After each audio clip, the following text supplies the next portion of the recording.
Warning. The following content may contain elements that are not suitable for some audiences. Viewer discretion is advised. Good morning, good afternoon, good evening, good night, good whatever you are today. I need to change that opening. We're down to the last few shows of this first season, and then we're taking a month off in July to enjoy the summer, and then we'll be back sometime in August and continue until the Christmas season, blah, blah, blah, just like last year. Welcome, everybody. Hello for being here.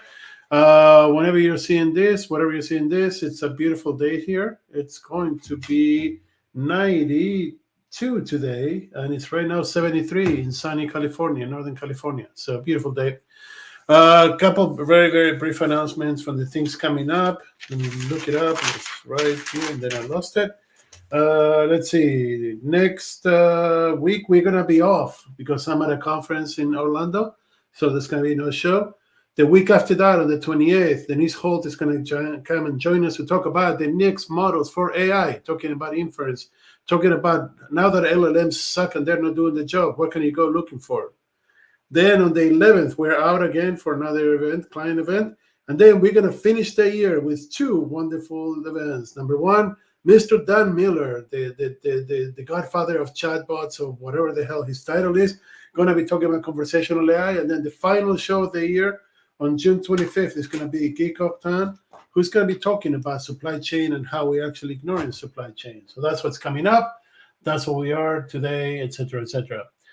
We're going to have a fun show today. I'm going to be sitting down for the first time since I started this show because apparently I'm getting old and my back hurts.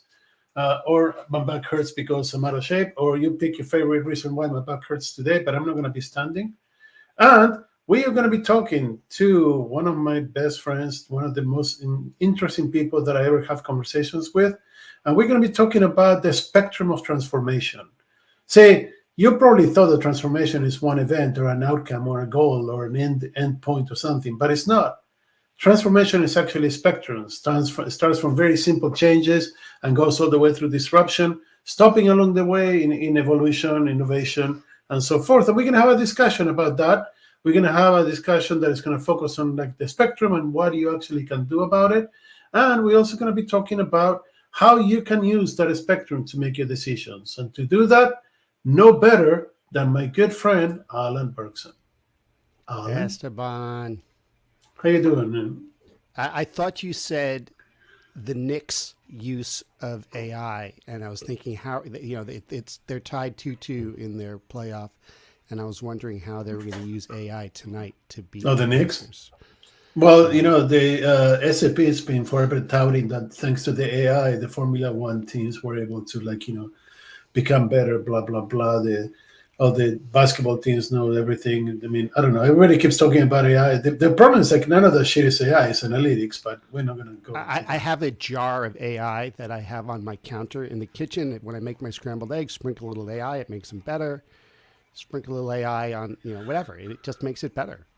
I have a jar of AI that every time that I write, say, or think about AI, I need to put $5 and I'm retiring next year.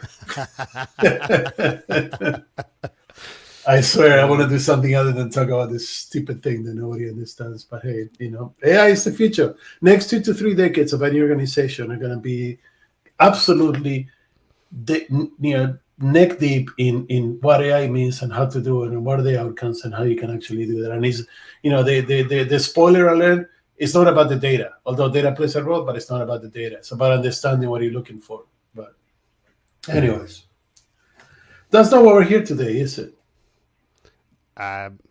Anytime I get to talk to you is a good time. So whatever we talk about, it's all good. I wish more of my dates would say that.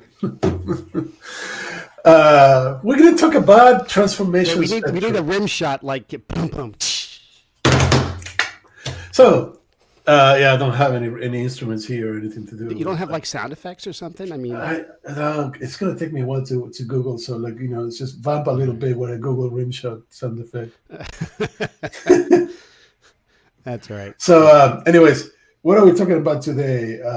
We're talking about the transformation spectrum, right? That's what we're talking about. Yeah. Yes. Yeah. So So talk to me about it. Since you were the one who actually brought it up to me when we were trying to figure out what to talk about. I mean, I would say that we first said we're going to ask AI, no pun intended. Uh, All right, good. Save that. uh, There will be more. There will be more. we're going to ask ChatGPT to produce topics for us to discuss today, and I did. I went to ChatGPT. Uh, I think I have four. I don't know what the versions are anymore, but yesterday they announced the new Omni, but whatever. I think I went to ChatGPT 4 and said, I gave it as a prompt. I said, please provide 10 topics of interest to discuss between Alan Berkson and Esteban Kolsky. These topics must relate to enterprise technology, and they must be, easy enough to discuss that you can get to a conclusion within an hour of a podcast. And he spat out 10 topics, which I remember sending to you. They were all about customer experience and customer service for the most part. And you could say, I would say those 10 topics came off blog posts that I wrote in the past. They were the titles of blog posts that I wrote in the past. And you said, well, that's not relevant to me. How come it actually says between you and I? I mean, put other names in there. And I did. I put a couple different names. I even changed myself and put you and some other names. And amazingly enough, ChatGPT kept producing topics that were relevant only to the one person in the conversation that it could actually generate a body of work for, right? So, Just for everybody listening, this conversation was actually generated by the new version of ChatGPT. This is not me, and this is not Esteban. This is a generated LinkedIn Live, and so we said, now that we've asked the question, now please generate a hour-long conversation between Esteban Kolsky and Alan Berkson, where they discuss these topics. And actually, amazingly enough, what it said is, would you like it as a video, audio, or text? Because now it can handle all three equally in real time. New ChatGPT 4.0 Omni. So. Can it core a Apple? Can it core an Apple? No, Apple. That's an old Honeymooners reference, and so everybody under the age of something is just saying, is scratching their heads, and everybody over that age is saying, oh yeah. Or anybody who grew up in a different country and didn't know who the Honeymooners were until the 90s, for example. Yeah. So then we said, that's not going to work. So what can we talk about? And, a couple of days ago, you said, hey, we were talking our respective walks and talking. And we said, how about if we talk about disruption, innovation, evolution, and all that stuff? And I think that's a wonderful topic because despite the many years that we've been going through this, people still think that it's one or the other, or that it's a one thing that you get to. For example, digital transformation. One day, you're digitally transformed out of nowhere, So I think it's a good discussion. I had a show a few weeks ago with Stesa Cohen, where we talk about transformation. I think that the theme of the topic was you don't need transformation, you need small evolutions. It was focused on financial services sector, and she has some really good examples. But it left me wanting for more of a framework, and that's what I'd like to see if we can come to a framework or an idea of what we're talking about here. You know what I mean? So. I have a lot of conversations with startups lately, and they're all looking at a state of existence of where a particular industry, a particular geography, a particular technology is, and say, I can do better, and I can help people do better. And they look at it and saying, I can help you transform. I can help you innovate. I can help you. I'm disrupting how you do business. And maybe we can just get a help put some sense around the nomenclature and understand that transformation is not a destination. Transformation is a process. You're saying that digital transformation. It's like, well, every organization has been going through digital transformation for decades. If you're using email now, that's a digital transformation. If you're using, mobile or SMS, or these are all part of digital transformation. So it's not an end state, right? It's an ongoing process. It's also capabilities within your organization to continue to move So, along that transformation path. so, and I am not going to ask where you start because you start wherever you are, right? But what's the first step? A lot of the stuff that we talk about, business transformation, digital transformation, it's not like somebody woke up one day and said, "Oh, I know what I need to do to grow my business. I need to digital transform." Right? Most of this stuff is it's imposed on the organizations who then they react to it by trying to figure out how to deal with it. So a lot of times when I meet with a company or meet with an organization, the first question I ask are, what are your plans for expansion? And I get two answers. The first answer is expansion. Are you kidding? We're struggling. We have backlog here. We're struggling. Or we have all these great things. And the bottom line is, if whatever state they're in now, they have goals and they have plans and they have a vision, right? And in order to do that, if they can keep doing business as usual the way they've always been doing it, then that's great. But that's I think a rare company that can continue that, because the world changes around you. So every business is in a constant state of transformation, and transformation doesn't necessarily mean good. It just means change. And See, that's the thing. I mean, for me, everything starts with change. Once you decide that you need to change something, then that begins the transformation process, the spectrum, the process, whatever you want to call it, right? What you change something, and then hopefully you are evolving. You can also devolve it, but more than likely you're evolving. You're not going to change something for worse, although there's many implementations along the times of people that had bought products that they were not good and they spent tens of millions of dollars in failing. But for the most part, you go from change to evolution, evolution to innovation, innovation to disruption, disruption to transformation. Not as an end goal, but kind of like as a cycle, right? I mean, transformation that gets more change and so forth. So it's an iterated process for the most part, right? It's an iterative process, and it's a constantly looking forward. Let me take a different tack to this, Esteban, because I think that I'm looking at it from a vendor point of view. Vendors are always coming in saying, we're going to help you transform we're bringing innovation to your organization. We're bringing transformation. And if I had $1 for every time I've said the term, all transformation is people, processes, and tools. It's a simple formula. And I've said that hundreds of times over the last couple of years. And yet people keep leaning on tools. AI is a tool, or it's a part of a tool. Skills are part of the transformation. People are part of the transformation. And so I think that one of the biggest challenges that people face with transformation is you got to get all those three going forward. And too often it's easier to replace it. Hey, we're gonna transform our organization with a new tool. No, you're not. We're going to transform our organization with a reorg. No, you're not. We're going to transform our organization by upskilling our employees. Well, but hold on. I don't necessarily agree. You will. Let's pick one of those things. Let's say training your employees, right? As one of the. We're going to transform the organization by giving everybody, customer experience training. That's something that I heard before. Everybody in the organization will go to CX training. It's a 3-week course. They'll learn everything about how to please customers and be customer centric, whatever. And we're going to transform the organization. But guess what? You actually, yes, the trigger, the change itself is a training, but the result of that is not a transformation that you transform because of that, but because you actually introduce change into the process.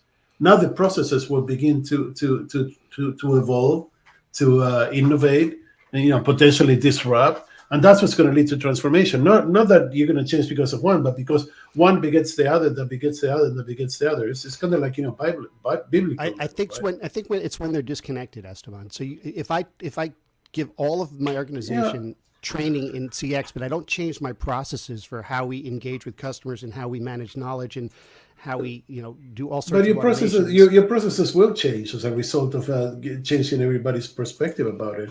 I mean, there's no way that you're going to take, let's say that you have 100 people in your organization. There's no way they're going to train 100 people and they're going to go back to do the same thing they did before without any impact from the training that they went through. So they found this is a Schrodinger's cat level approach, right? I mean, unless you do something, nothing's going to change, and if you do something, then something has changed. That's not Schrodinger's, by the way, but I can't remember. Let me give a CX example. Let's say that I got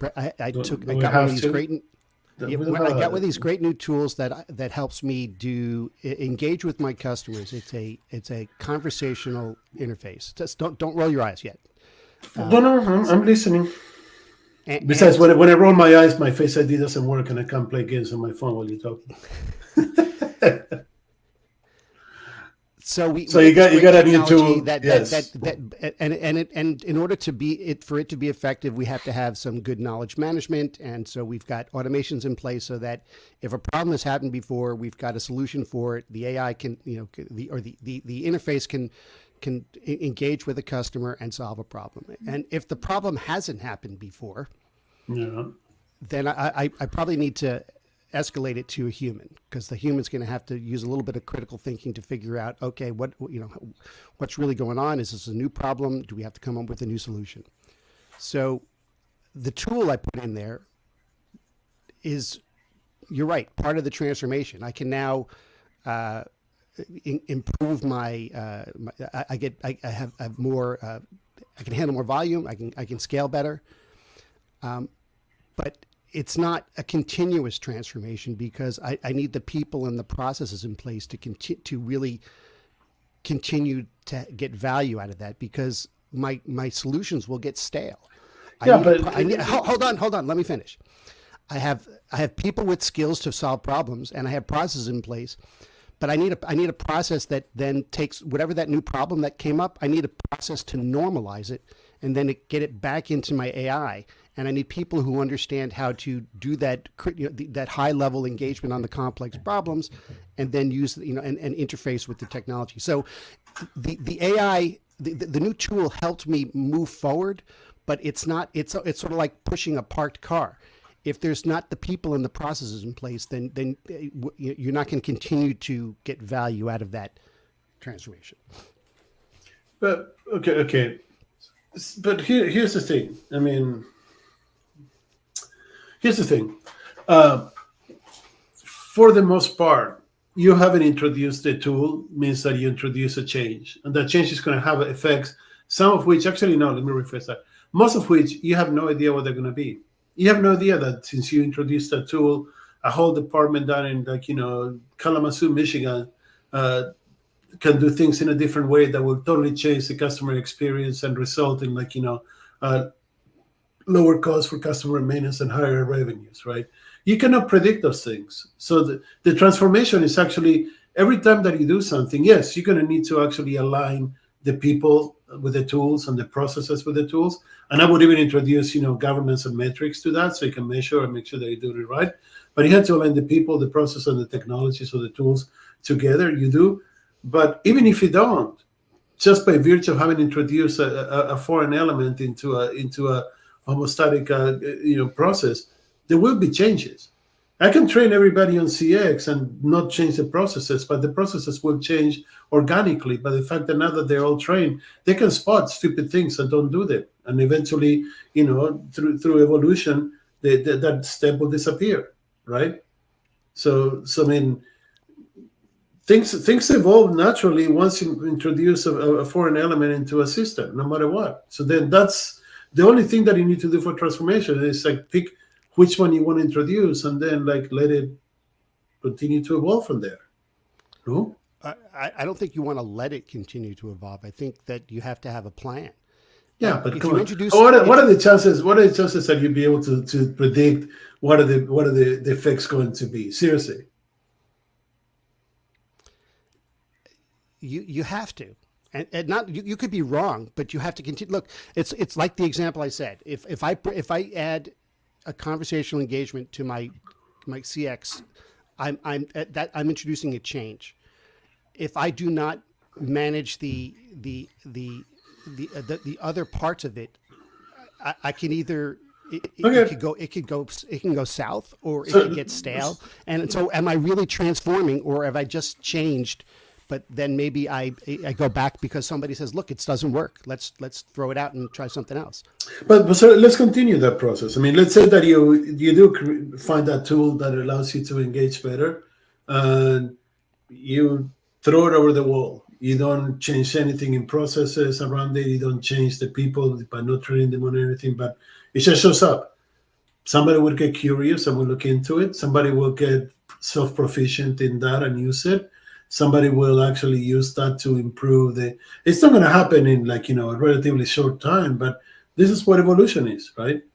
This is like this is basically where we're standing. I mean, but what you're saying is, and I don't like to use the word "but," so I apologize. I say yes, and you're talking about people are we doing improv? changing people. Yeah, I know. We're talking about people upskilling and changing processes along the way.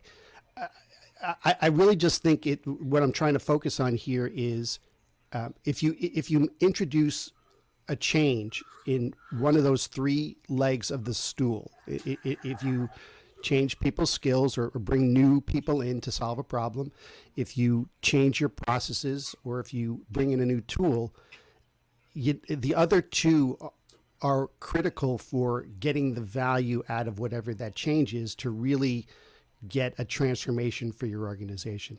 Yes, they are, and this is where basically consultants come in and they're like, take a simple project like implement a software tool into like a 2-year long process where you change the processes and train the people and everything else, right? I mean, and in earnest, after 30 plus years of doing this, I would say I'm still out as a jury to see whether or not it's the right approach versus just installing it and let it see what happens organically. This is one of those questions of intelligent design versus evolution, essentially. Oh, again, deep into religion now. Oh no. Mackenzie being intelligent design and D-base 3+ being evolution. Let me go along with what you said about you introduce a new tool and people will figure out how to use it. Part of that is just, I think, the nature of people and curiosity. Part of it is, does the organization support that? And that, is that part of the organizational agility? Because I think that's how you maintain the value of change, and it truly becomes transformational within your organization. If not, how many times do you see somebody bring in a new tool? Yeah, it works for a little bit, and then there's some challenges with it, and somebody says, "Oh, the tool's no good. Let's bring in another one." And it's not just the tool. Whether it's never lupus. It's never what? It's never lupus. That's from House. It's never lupus. Yeah. It's never the tool. But that's true. But the thing is, I understand what you're saying. But my point is, there's gotta be for transformation to succeed. There's gotta be a medium point that doesn't require the 2 years investment in people, process, technology. But it's not just buy a piece of software for $100 and throw it over the wall and see what happens. Somewhere in the middle, there's gonna be a model that actually is more efficient. I mean, I've seen CRM and ERP and even supply chain projects that have gone for 5, 6, 7, 8, 10 years at the expense of tens of millions of dollars, with every single potential process and person and tool being considered for, and they're still not successful. There's a lot to unpack there. Of course there is. Part of it is whose measure of success, who's willing to take the risk to get new value. Is it a howling dog problem? You've heard me describe a howling dog problem. This is my favorite thing lately. Howling dog problems is your favorite thing? Yeah, two guys sitting on a porch. One guy says to the other guy, "Why is your dog howling?" The other guy says, "Well, he's sitting on a nail." He says, "Well, why doesn't he get up?" He says, "Well, it doesn't hurt that much." Yeah. And people don't spend money to solve howling dog problems, and there are a lot of vendors.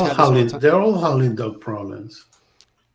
Yeah, and so how do you transform an organization when your ERP works okay, your sales force automation works okay, your finance system works okay, It's hard, and we Well, get measured in quarters instead of years. okay. So So then how? Don't say how. Ask why. Why would you transform an organization where, like, when everything is okay? well, it's not okay. It's okay. Oh, I'm sorry. Is this what we are in life now? That's the challenge. It takes a visionary, not a visionary leader. It takes a leader with vision. I think as opposed to a visionary leader, No. and stamina, and it takes the ability to put a nice mindset in your employees that we can do. We'll allow levels of I won't say failure, because I don't like when people say failure, but levels of, well, that didn't work, let's try something else, and iterations around change. The challenge that many organizations have is they give their leaders one shot at change, and if it doesn't work, they either won't do it again, or that person gets fired and they bring in somebody else to do it. Right? And I think that's a cultural thing within an organization. Yeah, but the thing is, like, let's take it one step before that, because I think that we're just assuming that everybody wants to change or do something. But let's take it one step before. How do you make the decision that a change is necessary? It's probably a better place to start, which is, look, you have two options. If you really believe that you're going to transform no matter what, right? Which I don't, but maybe you do. If you really believe that you're going to transform no matter what, then you don't have to do anything. You just kind of follow along. Just hire a consultant that will tell you how to transform, and you buy what they tell you, you implement it, spend 10 years doing something, and end up with something different. But how do you make the decision that you actually need to transform the business, or that you need to do better, or, pick a word there. It doesn't matter. How do you measure success? One client at a time. One client at a time. At the beginning of the year, you say, here's what I need to accomplish this year. Here's my goals. Here, we want to, we usually do 30% year over year growth. Okay. But right now our projections are saying we're only to get 20. How do we get ourselves up to that 30%? Where are our bottlenecks, or where are our weaknesses, and how do we shore them up? And I'm hoping that you have some insight within your leadership team to say, hey, we have a production problem, we have a sales problem, we have a logistics problem, we have a. Yeah, but what if all those are actually howling dog problems, which in most cases they are? Right. Then you have to decide, okay, when does that howling dog problem become, acute? Annoying enough that you're going to keep the shit out of the dog so he moves off the nail? Or that gets, when are you going to get off the nail? It's like, well, we've had we've had a supply chain issue for years, and now it's becoming acute. You know what? It's no longer a howling dog problem. It's now impacting our ability to grow or hit our numbers or whatever our goals are. Right. And so that's at the beginning of the year, and then or whatever time of the year, whatever you do your planning. And now you have to say, well, here's where we are, and here's where we want to go. What do we have to do to change it? And the challenge, I think, for many organizations, I think this is one of the values of, that you try to describe with Whispered Insights is the same skill set that can get you to run your business and manage it where it is may not be there to help initiate or instigate the change necessary to get you to your goals. But why again? I mean, I can't overcome the belief. So everything that you're saying, and I don't disagree with anything you said, but everything that you're saying, it talks to like a slow leak howling dog problem. So why would you actually tackle that? I mean, I understand the whole concept that we can be better, we can make more money and all that, but if you're doing okay and you're making enough money, I mean, what's the saying? If a tree falls in the forest and nobody's there to hear, does it make a sound, right? That's one that doesn't. If it's, I'm trying to debunk. Go ahead. Go ahead. No, you go ahead. I want to hear debunking. I say I'm trying to debunk the transformation is a necessity industry, that it was proven during COVID. or the pandemic, if you prefer not to say COVID, where everybody said, if you don't digitally transform, your company will die. We get to the pandemic, where every single business should have been digitally transformed to survive. A lot of them weren't, and they still survive. So that by itself throws away the whole concept of you need to transform to survive. So then why would you actually solve a bunch of small league problems if things are working? Yeah. I think you got to bring data for that one. I think a lot of organizations failed. I think a lot and didn't survive. And I don't think so. I can look at all sorts of restaurants and other small businesses and medium-sized businesses that, they couldn't handle because they didn't know how to handle hybrid working, or they got disruptions. Yeah, well, but that's evolution. That's the traditional evolution. I mean, evolution of the fittest. Either you make, but it doesn't mean that it had to be digitally evolved. A lot of the businesses that survived were not digitally evolved, but they actually managed at the last minute to flip a switch and do something. That's a really good point. Maybe digital transformation or digital is not the right term. One of the terms that I heard used particularly during COVID, was just agility. By the way, we say pandemic, we don't say COVID. Sorry, during the pandemic. Thank you. You can go back and edit that in post-production. So yeah, and post-production is playing the outro and shutting the website. I know.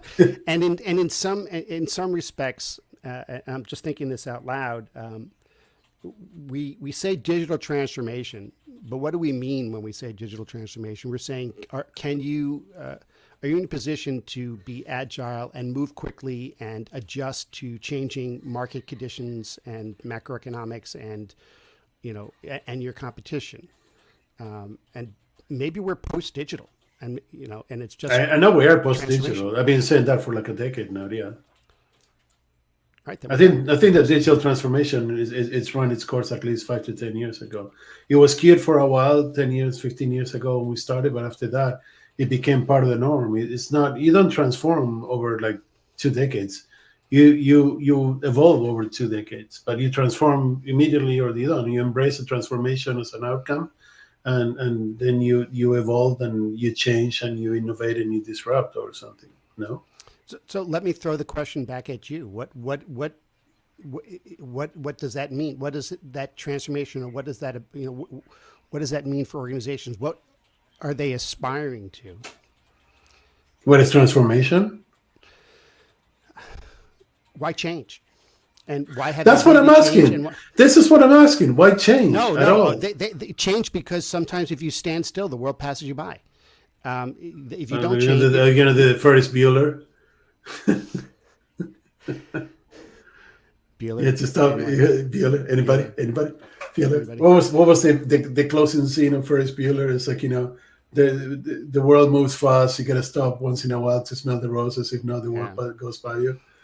Yeah, so the world goes by you. So then what? There are some businesses that have less impact from changing environments, and so they don't have to necessarily change as much. I just don't see a lot of businesses. I mean, I talk to people and say, startups. Some of them, why are you looking for money? You have a nice slow. You have you're revenue positive. You have a slow growth plan. It's a great lifestyle business, and you can make some really good money and leave some money to your kids. Right? I'm 1,000% behind that. But I don't see that there are a lot of businesses that can continue operating the way they've always operated and without consideration for New England cable and I forgot what it was. That was from Other People's Money, Danny DeVito.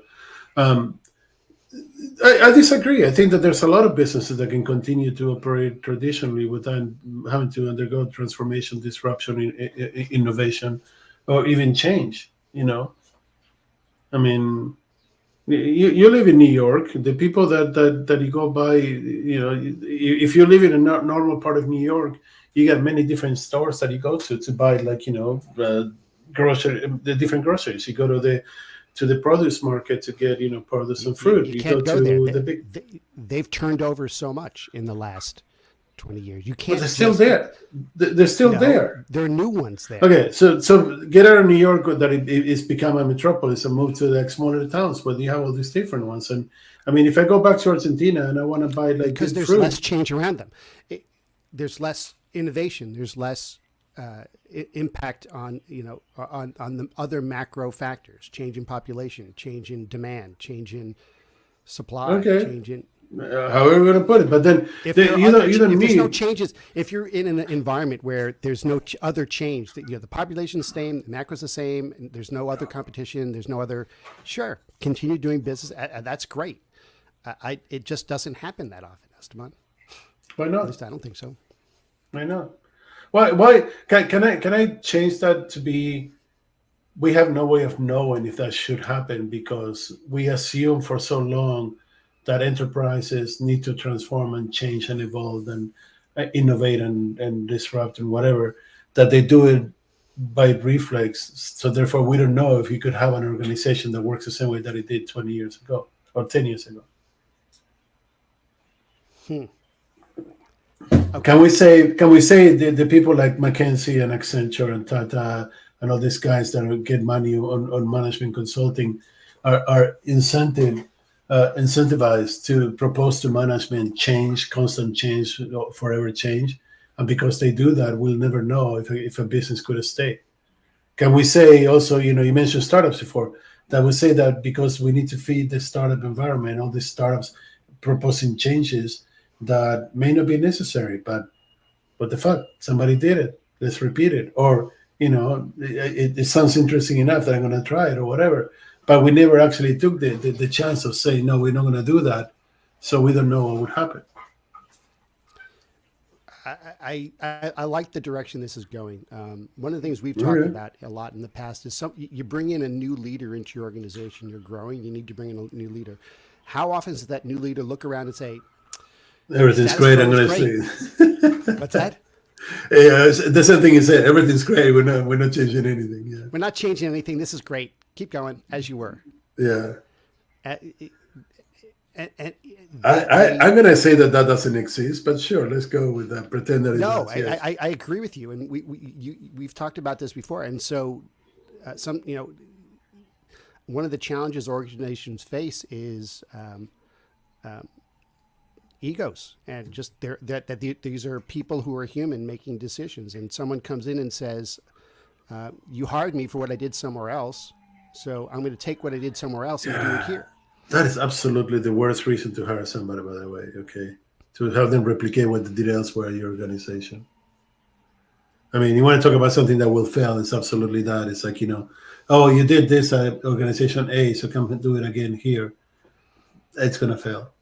It's going to introduce challenges and problems and issues bigger than anything else, more than the resolution that it would provide.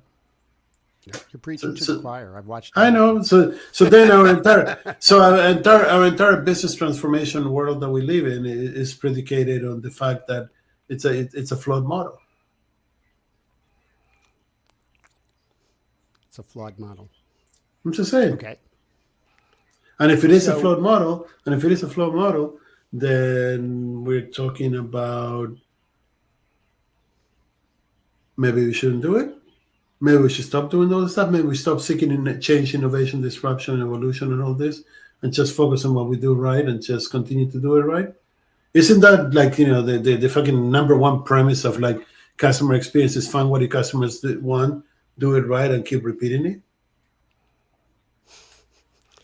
It reminds me of one of my favorite. It's not a good day for me today. I'm telling you, my brain's going away. That was a good one because it reminds me of one of my favorite call center quotes. There was a guy he did a presentation for us years ago. He worked at a telecom in Canada, and he said, "My job is to get you back to doing what you were doing before you called because you didn't want to call in the first place." Right?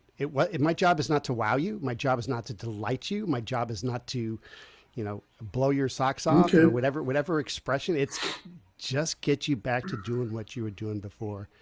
because this is not what you wanted to do. And so I think I agree with you, Esteban. I think that the challenge that organizations face is you do need to.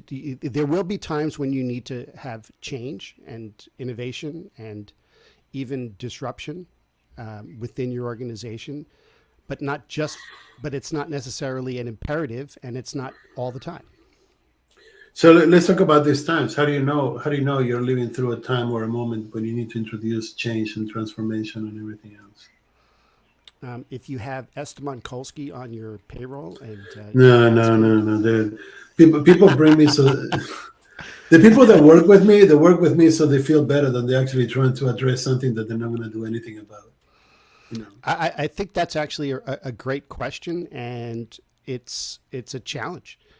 How do you make decisions as an organization for what to do in the future? You're playing poker. Do you hold them? Do you fold them?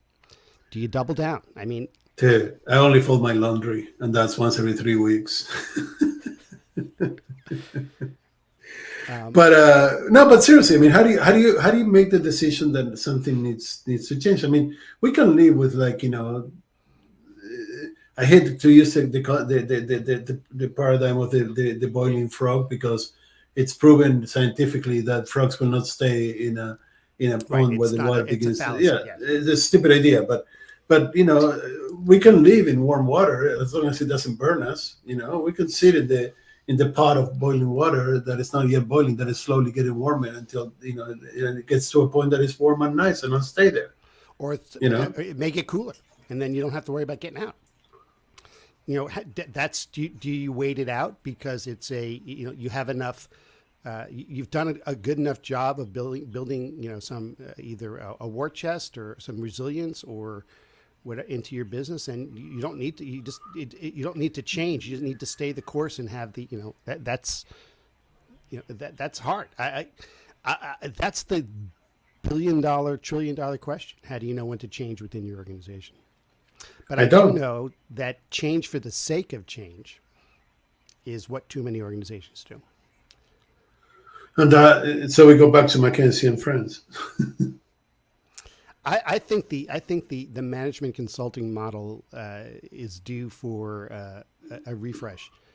In a world of knowledge abundance, in a world of knowledge scarcity, which was 30, 40 years ago, as a leader at a company, I wasn't really aware of what other companies were doing. I didn't know, if I'm looking for ideas on how to grow or how to solve problems. So I bring in a management consulting company. They come in and say, "Oh, we have some best practices for accounting firms, and so here's our best practices. We're going to do a gap analysis and do an audit and a gap analysis, and then we'll all right." So, but today I go into ChatGPT and say, "Give me the best practices," and I can get the knowledge, and I can even do some sort of a self-assessment. What I really need help with is What do you call that? Knowledge abundance? Sorry. No, answer. Go ahead. I was going to say, you call that knowledge abundance? Yes. Okay. Versus knowledge scarcity. Yeah. Okay. You're questioning that, or you're taking notes? No, I'm actually making sure that I got the right term. Yeah. And so now, what is the role of a consultant or a management consultant, if at all, in a knowledge abundance world? Well, you're not going to. Most likely, you're coming in. Your customer is aware of their challenges, and you're even aware of some, how to solve some of them. But maybe they don't have enough resources to solve it. But this is what the role of the whisperer, or the person who can actually allocate abundant knowledge to your specific situation, it's evolving right now. Because you don't want somebody to tell you what the best practices are. ChatGPT can do that, or some other stupid LLM that you created. But you want somebody that can tell you how to apply that to your specific situation. That's the experience that you don't get, the experience and the knowledge that you don't get from a trend model. That's the value of humans in I'm going to say it, AI world. I'll call it Okay. in a knowledge abundance. I'm going to use knowledge abundance instead of That's AI. fine. So, let's not talk about the value of humans, because I don't think that that's just the value of humans. I think that that's like one thing that a human or a better trained model could also do. But the thing is, like, it's not. This is, and by the way, this is one of the reasons why we don't have as many startups today as we had like 10 years ago. This is the reason why the large vendors are finally failing to find a path forward for the solutions. This is the reason why, if you look at how companies are investing money right now, IT is investing money in building infrastructure over acquiring solutions, because they're getting to the realization that the infrastructure is all that matters, and then you can actually adapt it to what you need. And the software vendors are really not as valuable as they used to were. I mean, 30 years ago when CRM came out, there was no way to do what CRM did. Today, I can put a team of like 3 guys in a garage over a month with like sufficient, Red Bull and Takis, and they'll build anything that I want. And an AI Sure. coding assistant. Right. I mean, when I used to program, we would have all these books. We would go and look in the books of the different things and go on forums and talk to other people and exchange ideas and code snippets and everything. ChatGPT replaced that, right? Yes. That's knowledge abundance. But I mean, I can take a team of like 4 guys with like an Amazon account and limitless supply of Red Bull and Takis. Or Cheetos in my case, in my place, but and they'll figure out whatever the problem is, because they have all the resources. So then the vendor is no longer necessary like it used to be by aggregating all this at a big place. It's just the infrastructure vendors become much more interesting and valuable than software vendors. I would even take on like Andreessen when he said software is eating the world. I would say we're done. Software doesn't matter anymore.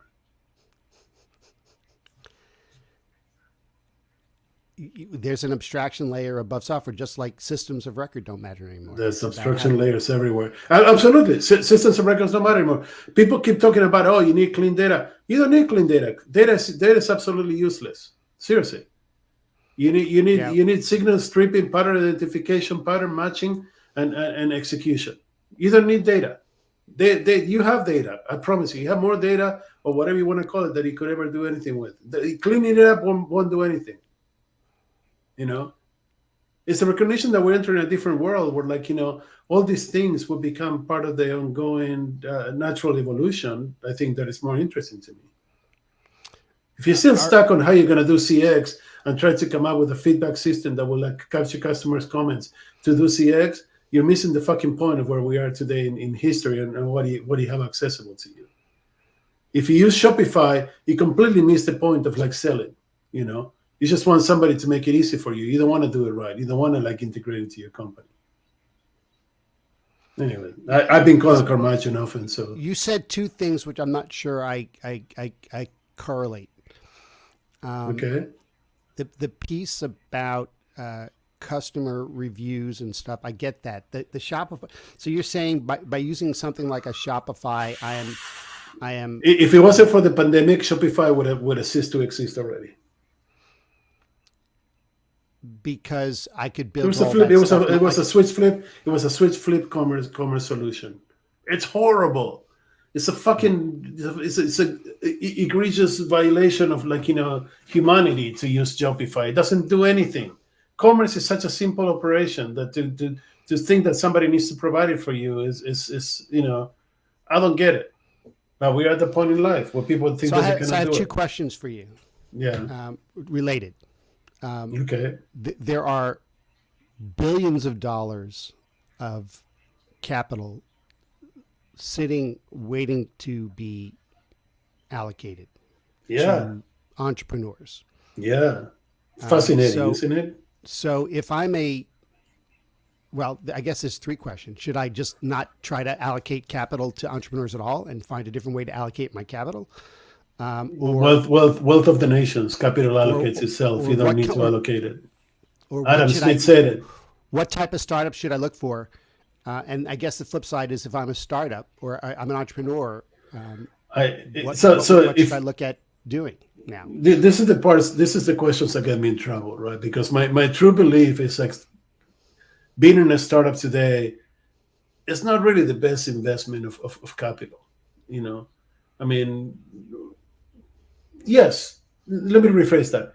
Startups today are well less funded or like lower funded or whatever number whatever we're going to say it. The funding of startups today is much lower. I'm sorry, let me rephrase that. Let's start again. The need for a startup to access capital is much lower than it's ever been because the resources are so what you can produce as a solution and the resources got into a point where, economically speaking, you don't need billions of dollars and you don't need to be a unicorn to return value. I can fund a startup with $3 million and make money for the rest of my life without without putting a single penny more in it, right? If we do it the right way. But the problem is, we still have a déphasage between where startups are supporting what the enterprise hunger instead of actually predicting what the enterprise hunger should be. It's like, that's if you want me to tell you where to invest the money, invest in people that actually are predicting what's going to happen, not people that are fulfilling for what's happening today.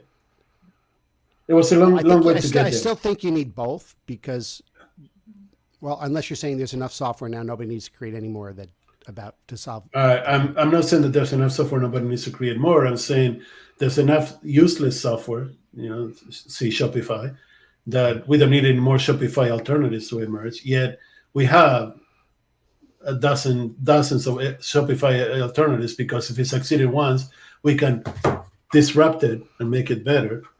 We can innovate it and make it better. And now we have 20 Shopifys instead of one Shopify. So one of the stories I tell all the time is how enterprise leaders, particularly I'll use IT leaders because that was a space I was in for a long time. And they're generally looking for two things from a vendor. Solve my problems that I have today, but also I need you to, I want to know that you can help me solve the problems that I'm going to have, 3 to 5 years from now. I'm looking for a partner. You can do both. You can do both at the same time. Well, you can't. You cannot. Well, let me finish, and then you can let me finish my statement. Yeah. And then you can address it. What I'm getting the sense of is companies can solve the problem they have right now themselves because of the way the ease of development and the ease of development. I'll leave it flat. Yeah. But what they still need someone to look into that crystal ball and say, what will the future look like, and how can I help you be competitive? But you can't do that. You can't do that because whatever solution you introduce yourself is going to change the future. So the future in 3 to 5 years is unpredictable because you still don't know the mess that you're going to make over the next 2 years. Are we talking about closed loop time travel, or is this like just... No. I mean, we can if you want to, but that's not it. Okay. I mean, pick a topic. I mean, commerce, email, whatever. You don't know what it's going to look in 5 years because you don't know the mess you're going to make over the next 2 years that it's going to require you to fix in 5 years. Right. My premise. So then, for me to go to a vendor and say, I want you to solve my problem today, my problem in 5 years, is moronic. Because what I'm telling you is like, I want you to fuck everything that I have up today really bad, and then I want you to fuck it up again in 5 years trying to fix it. Now that's a cynical view. That's a Loken view. I think that when I was in my MSP business, my managed services business, I'd always talk to organizations and say, there's no IT organization in the world that's staffed well enough to do all their existing projects and new projects. And so they spend a lot of time working on the stuff that keeps the lights on, and they don't really spend a lot of time. They don't have the time and resources to spend on the stuff that's going to move them forward. So my outsourcing value proposition was, let me do the commodity work, the stuff that's not differentiated, that's not giving you a competitive differentiation, and you work on the stuff that can continue to give you a competitive differentiation. But you don't get value as a commodity provider the same way that you get value as a potential solution provider. Is your problem? You're not going to get funds as a commodity provider. I get that, but what I'm getting, related to that is companies need to focus on where they're competitive, and their competitive advantage is not in becoming software developers or running infrastructure. At least I don't see that. No, So I agree. they still need vendors to do that for them. Mm-hmm. And so, and they can partner with vendors to help them find, to find that competitive differentiation, because the vendor has just like you partner with an expert from a management point of view, a whisperer who says, okay, I'm going to give you an insight or I'm going to give you a thought, or I'm going to help you sharpen the pencil and help you focus on the things that may be most effective within your organization. The vendor can do that too by delivering the tools that you need to continue to grow. Here's not only today, right, which is what goes to what I was saying earlier, that if you want to go for a successful startup, if you want to be successful today, the tools that you provide are infrastructure supporting tools, not end solution tools. There's not going to be another CRM or ERP or supply chain that you can provide, but there's going to be a platform that provides better connection between the components of a supply chain, so you can actually then deliver internally or externally the commoditized version of today, which is the software created by ChatGPT and three guys with Red Bull and Takis. Right. So if you really want to focus on, and this is what I'm seeing most organizations right now, they're not focusing like how the software going to solve the problems, which is why I say software stopped eating the world. Now it's infrastructure that's eating the world, right? I think you confuse people when you say infrastructure, because the platforms, integration points. I mean, servers. Storage. The three bottom layers of the seven OSI layers of IBM, which most people don't know what they are, because most people are younger than I am. So go to Google and say OSI layers and look at the bottom three layers, and that's infrastructure. It's infrastructure. I mean, if you look at the simple way that software works, you have an infrastructure, you have the software, and you have the interface. You have the three concepts. The bottom three layers is infrastructure, next two layers is software, and the last two layers is interfaces. So don't focus on the interface. That's what AI is. AI is the interface. Don't focus on the software. That's easy to do, because today ChatGPT and three guys with Takis and Red Bull can do it. Focus on infrastructure. That's what's actually fucking missing. And most companies that I talk to are realizing that, which is why they're not investing in software as much as they should. I think I need to understand what you mean, what an investment in infrastructure looks like for an organization. Pick a cloud provider, transform your legacy in cloud accessible, cloud enabled, provide security around it. This is why InfoSec is growing, and this is why Microsoft and Amazon and Google and Oracle are growing, is because they're providing infrastructure. If you look at the numbers, get past whatever they tell you how they've moved everybody to the cloud. If you look at the numbers, most of the money that they're making comes from infrastructure these days. That's it. End of the story. Because software is fucking easy, man. Anybody can do software.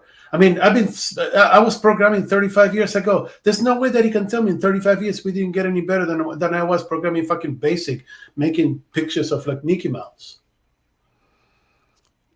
If you tell me that the organization in 30 years has not been able to figure out how to make a better picture of Mickey Mouse using BASIC, then we have a bigger problem. So software is not the problem. Infrastructure is the solution to all this. You want to transform your organization, transform your infrastructure. Save the cheerleader, save the world. But nobody listens to me. Instead, they all want to go and create a better narrative, a better storyline, a better whatever for the latest innovation of infrastructure and AI, and go sell that shit. It's all about narratives, Esteban. It's all about narratives. It's all about stories. Stop it. It's all about corporate narratives. It's not about vendor narratives. Yes. How's that? Yeah, that's fair. Anyways, I think that we run out of time. I was bitching too much today. I'm not in a good place mentally. My back hurts, and I'm pissed off at the world. So, stop wasting money. Actually, I completely disagree with your summation there. I think that my takeaway is the focus on for organizations on one, don't do change for change's sake. Two, just because you hired somebody doesn't mean that they need to change your organization. They could continue to build and manage and sustain what already works. And three, it's not about software. It's about infrastructure. And I still need to dig into that more, but it's changing my perspective. How's that for a summation? I think that's a great summation, actually. I really do. And if you're going to transform, transform from the bottom up. So that's the only thing I'm going to say. Infrastructure to software to interface. We are out of time. We ran over the time and everything. It was a great conversation. Thank you so much, as always. And next time, don't let me bitch so much, because then I lose the ability to become commercially viable. Nobody wants to hire me after I bitch for like 15 minutes about how horrible software vendors are and how Shopify sucks. But I'll take that badge of honor. So, and with that, let's see if I can get this done right. I'm gonna play the outro, and while the outro plays, we're out, and we'll see you all next week when the week after. Sorry, I'm out next week. We'll see you all the week after with Denise Holton talking about different models of AI. I'm out. Peace. Thank you.